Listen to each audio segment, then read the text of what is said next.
Pemirsa, gagal menjadi juara Timnas Indonesia menjabat sejumlah penghargaan dalam Piala AFF 2020. Dengan komposisi dan pengalaman tim yang dimiliki, skuad Garuda siap menantang turnamen selanjutnya.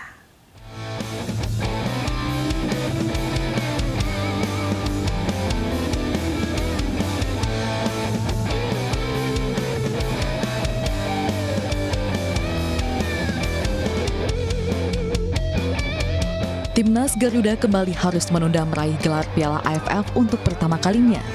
Kekalahan dari Thailand pada final AFF 2020 menambah rekor Timnas sebagai spesialis runner-up di Piala AFF. Total Indonesia telah 6 kali menjadi runner-up. Meski tidak juara, skuad Garuda dinobatkan sebagai tim yang paling menjunjung sportivitas.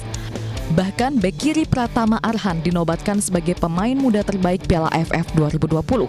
Arhan tampil apik dalam menyerang dan bertahan. 2 gol dicetak Arhan di laga AFF menjadi bukti kemampuan Arhan menjadi ancaman bagi pertahanan lawan.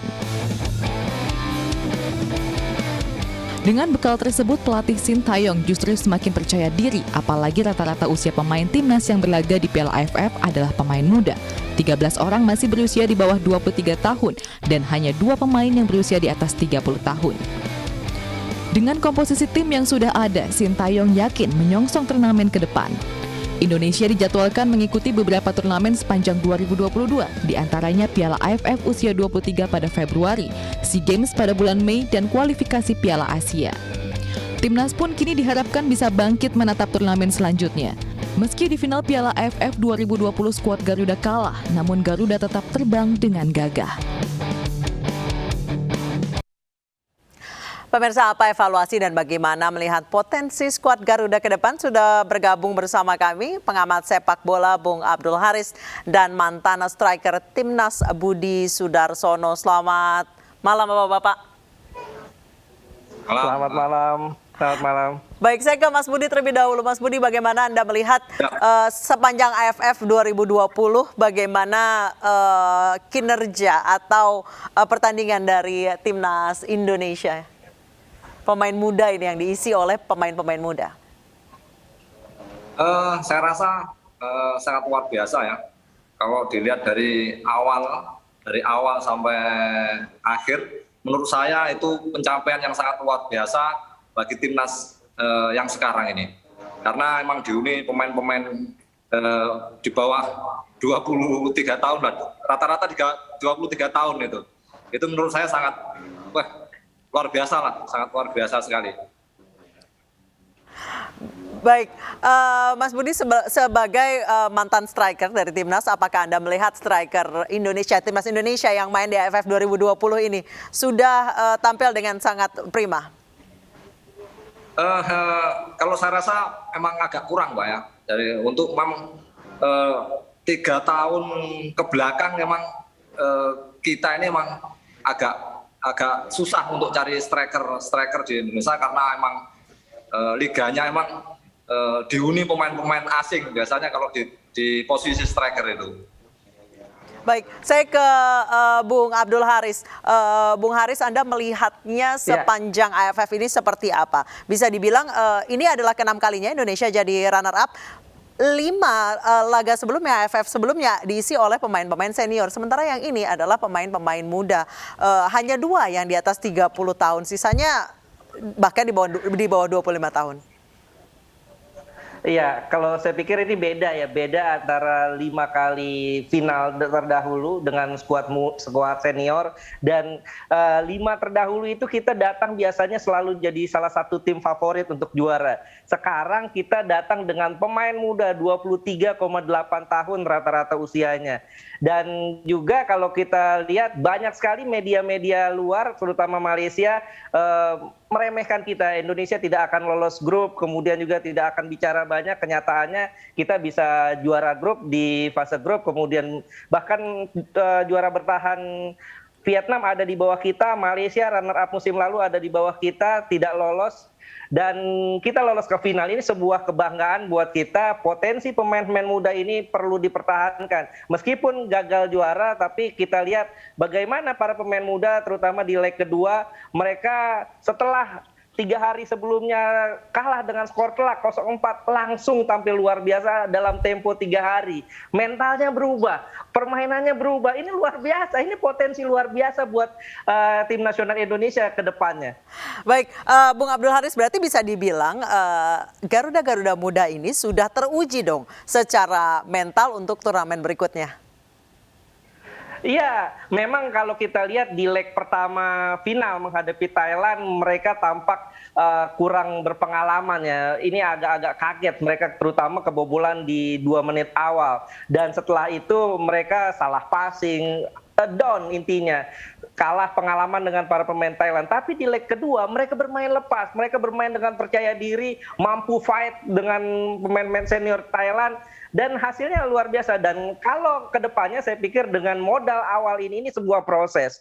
Dengan penampilan luar biasa di leg kedua, mereka tentu tidak akan kaget lagi di pertandingan-pertandingan nanti, di turnamen-turnamen nanti. Apalagi dengan usia yang masih muda, ini pemain bisa digunakan di beberapa turnamen lainnya. Di tahun ini ada Piala AFF U23, beberapa pemain kalau kita lihat 70% pemain ini masih bisa main di Piala AFF U23, kemudian masih ada SEA Games juga di tahun ini, masih juga bisa main 70%-nya bisa ditampilkan. Ada Egy, ada Asnawi, ada Rahmat Irianto, Pratama Arhan. Artinya potensinya masih luar biasa. Dan di tahun ini juga, di tahun 2022 ada Piala AFF lagi 2022. Artinya langkah kita ke depan masih cukup panjang. Saya pikir yang perlu dijaga adalah bagaimana tim ini tidak terkontaminasi dengan hal-hal yang bisa dikatakan yang terbiasa di sepak bola Indonesia. Kan kita sering ya, artinya tim muda punya potensi, tapi setelah mendapatkan potensi itu yang tidak bisa kita jaga. Ini yang harus jadi pelajaran, jangan sampai tim muda ini tidak bisa dimaksimalkan lagi di masa depan. Baik, saya kembali ke Mas Budi. Berbicara tadi Bung Abdul Haris sudah mention tentang AFF U23. Jika di AFF 2020 ini mereka bisa bertanding di luar ekspektasi dengan pemain-pemain muda berhasil jadi runner up. Beda ceritanya nanti di AFF U23. Tentunya banyak sekali harapan yang akan, atau bisa dibilang bukan beban ya, harapan dari masyarakat Indonesia supaya mereka bisa juara di sana. Karena toh yang main di AFF 2020 ini 70% usianya di bawah 23 tahun. Ya, yang saya rasa emang seperti itu. Saya prediksi itu 2-3 tahun itu kita akan menghasilkan istilahnya. Kita akan juara. Karena emang yang pertama nggak mudah pelatih Sinteyong pertama kali di Indonesia itu dia pasti bangun dulu pondasinya. Istilahnya kita bangun dulu pondasinya, bukan langsung juara. Saya rasa semuanya juga nggak begitu gitu loh. Pelatih juga nggak begitu semuanya. Jadi emang kita bangun dulu pondasinya. Mungkin 2-3 tahun prediksi saya Indonesia akan berjaya dengan pemain-pemain ini. Yang penting mungkin 50% pemain mereka itu, pemain kita itu bisa main di luar lah. Itu malah lebih membantu kita gitu loh. Membantunya untuk tim nasional nanti yang ke depan. Baik, jadi Mas Budi, Anda melihatnya di AFF 2020 ini Coach Sinteyong ini sedang membangun fondasi bukan untuk sekarang tapi untuk 2-3 tahun ke depan. Pasti itu, karena saya lihat potensinya sangat luar biasa dengan pemain muda. Kita diremehkan kan dari fast group dengan tim-tim yang seperti Malaysia, seperti Singapura dan sebagainya. Tapi hasilnya kita lebih dari mereka, gitu kan. Walaupun di akhir sama Thailand, memang kita di leg pertama kita emang agak kurang beruntung, tapi dia bisa mengatasi dalam yang dibilang tadi Bang Haris tadi, 3 hari kita sudah bisa antisipasi itu. Akhirnya kita bisa nahan 2-2 dengan Thailand. Mas Budi, padahal ini prediksi untuk saya malah bisa menang sebenarnya. Iya. Kalau mereka mungkin tenang mainnya, insya Allah malah bisa menang. Gitu. Baik, Mas Budi, Anda lihat momentum menjadi runner up ini, bagaimana menjaga mental Garuda Muda ini supaya nanti di U23 mereka juga bisa perform yang luar biasa gitu. Mungkin salah satunya adalah apa namanya jangan apa namanya dirombak total. Jadi mungkin dipertahankan beberapa persen, tapi emang kita harus tambal sulam. Jadi nggak semuanya 50, lebih dari 50% lah, 70%, mungkin yang 30% atau 20% itu diambilkan dari mungkin yang kekurangan apa yang kita di pertandingan ini apa kekurangannya, baru masuk itu. Menurut saya itu jangan sampai dirombak gitu loh. Baik, saya ke Bung Abdul Haris sejauh ini untuk persiapan turnamen berikutnya, terutama nanti AFF U23. Apa sih yang harus dilakukan pelatih maupun timnas Indonesia untuk mengisi kekosongan, mencari striker yang tepat untuk mengisi krisis striker yang terjadi? Ya, memang kalau kita lihat kita sebagai tim produktif ya. Kita kan rindu dengan ketajaman Mas Budi nih, Bung Haris.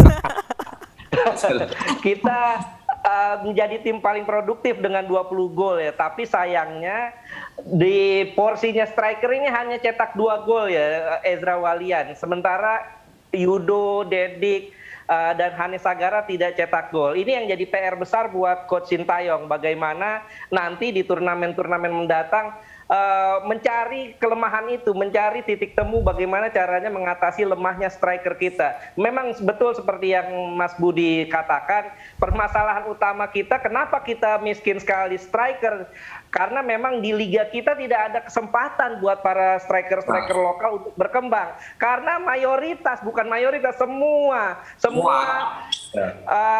klub-klub di Liga 1 terutama menggunakan striker asing. Bahkan di Liga 2 saja sekarang sudah menular. Memang tidak boleh pakai pemain asing, tapi mereka memakai pemain-pemain naturalisasi, sehingga kesempatan buat para pemain-pemain lokal menjadi kurang maksimal. Kurang maksimal. Baik. Terima kasih Bung Abdul Haris dan terima kasih juga Mas Budi Sudarsono. Semoga Garuda Muda terus semangat, terutama untuk AFF U23 yang akan datang di bulan depan. Terima kasih telah bergabung bersama kami di A Newsroom.